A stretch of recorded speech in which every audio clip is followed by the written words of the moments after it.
এই দুটি সময় ভুলেও ঘুমাবেন না, তাহলে আপনি ফকির হয়ে যাবেন, আপনার ঘর থেকে বরকত উঠে যাবে। শুধু তাই নয়, এই দুইটি সময় যারা ঘুমায় তাদের উপর আল্লাহর অভিশাপ রয়েছে। রাসূলুল্লাহ সাল্লাল্লাহু আলাইহি ওয়াসাল্লাম এই দুইটি সময় ঘুমাতে নিষেধ করেছেন। রাসূলের কথা যারা অমান্য করবে তাদের ঈমান নষ্ট হয়ে যাবে, তেমনি তাদের দুনিয়া ও আখিরাত ধ্বংস হয়ে যাবে। প্রিয় দর্শক, রাসূলুল্লাহ সাল্লাল্লাহু আলাইহি ওয়াসাল্লামকে বিশ্বাস করলে অবশ্যই আলহামদুলিল্লাহ কমেন্ট করবেন এবং ভিডিওটি যথেষ্ট পরিমাণে শেয়ার করে দিবেন। হয়তো না জানার কারণে অনেকেই এই দুইটি ভুল করে থাকে। এই দুইটি সময় যারা ঘুমায় তাদের ঘরে অভাব অনটন লেগেই থাকবে। যতই টাকা পয়সা ইনকাম করুক না কেন, তাদের টাকা পয়সায় কোনো বরকত থাকবে না। এগুলো আমার কথা নয়, এগুলো আমার রাসূলের কথা। বিশ্বাস না হলে অবশ্যই মিলিয়ে নিবেন, অবশ্যই ভিডিওটি সম্পূর্ণ দেখবেন ও 2 নম্বর সময়টি অবশ্যই জেনে নিবেন, কারণ এই সময়টি অতি গুরুত্বপূর্ণ একটি সময়, যা একটি বান্দা ধ্বংসের জন্য যথেষ্ট। আল্লাহর রহমত ছাড়া আপনি কখনোই আর্থিকভাবে সফলতা অর্জন করতে পারবেন না। 1 নম্বরে রাসূলুল্লাহ সাল্লাল্লাহু আলাইহি ওয়াসাল্লাম যে সময়টিতে ঘুমাতে নিষেধ করেছেন তা হলো ফজরের পরবর্তী সময়। এই সময়ে আসমান থেকে ফেরেশতারা রহমত নাজিল করেন এবং রিজিক নিয়ে প্রত্যেকটি ঘরে ঘরে পৌঁছে যান।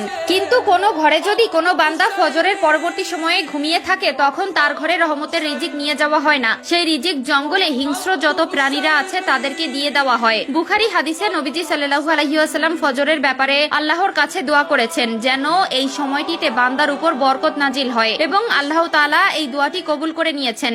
ফলে মানুষের রিজিকের ব্যবস্থা আল্লাহ তাআলা সকালবেলা করে থাকেন। অনেকের ঘরে বরকত হয় না, এর কারণ হলো সে ফজরের সময় ঘুমিয়েছিল এবং আল্লাহর কাছে দোয়া করা থেকে বিরত ছিল। এমনকি যারা এই সময়টিতে ঘুমায় তাদের সংসারে অভাব অনটন ও অসুস্থতা লেগেই থাকে। 2 নম্বরে রাসূলুল্লাহ সাল্লাল্লাহু আলাইহি ওয়াসাল্লাম যে সময়টিতে ঘুমাতে নিষেধ করেছেন তা হলো মাগরিব থেকে এশা পর্যন্ত। এই সময়টি আমরা ঘুমাবো না। যদি কোনো ব্যক্তি এই সময়টি ঘুমায়, সে দারিদ্র হয়ে যাবে, তার উপর অভাব অনটন লেগেই থাকবে। রাসূলুল্লাহ সাল্লাল্লাহু আলাইহি ওয়াসাল্লামের হাদিসে এসেছে, যদি কোনো ব্যক্তি মাগরিবের নামাজের পরে ঘুমিয়ে যায়, রাসূলুল্লাহ সাল্লাল্লাহু আলাইহি ওয়াসাল্লাম তার উপর লানত করেছেন। রাসূলুল্লাহ সাল্লাল্লাহু আলাইহি ওয়াসাল্লাম সহ কোনো সাহাবী মাগরিবের পরে ঘুমাতেন না। কিছু মানুষ আছে অভ্যাসগত কারণে এই সময়টিতে ঘুমায়। এছাড়াও মাগরিবের পরবর্তী সময়ে যারা ঘুমায় তাদের শারীরিক অবনতি ঘটে। চিকিৎসা বিজ্ঞান বলেছে, মাগরিবের পরে মানুষের শরীরে এমন কিছু কোষ নিঃসরণ হয় যা মানুষের শারীরিক স্বাস্থ্যকে ঠিক রাখে। তবে ঘুমানোর ফলে সেই কোষ নিঃসরণ বন্ধ হয়ে যায়, ফলে শারীরিকভাবে ক্ষতিগ্রস্ত হয়। শুধু তাই নয়, এই দুইটি সময় যারা ঘুমায় তাদের উপর আল্লাহর অভিশাপ রয়েছে। রাসূলুল্লাহ সাল্লাল্লাহু আলাইহি ওয়াসাল্লাম এই দুইটি সময় ঘুমাতে নিষেধ করেছেন। রাসূলের কথা যারা অমান্য করবে তাদের ঈমান নষ্ট হয়ে যাবে, তেমনি তাদের দুনিয়া ও আখিরাত ধ্বংস হয়ে যাবে। হয়তো না জানার কারণে অনেকেই এই দুইটি ভুল করে থাকে। এই দুইটি সময় যারা ঘুমায় তাদের ঘরে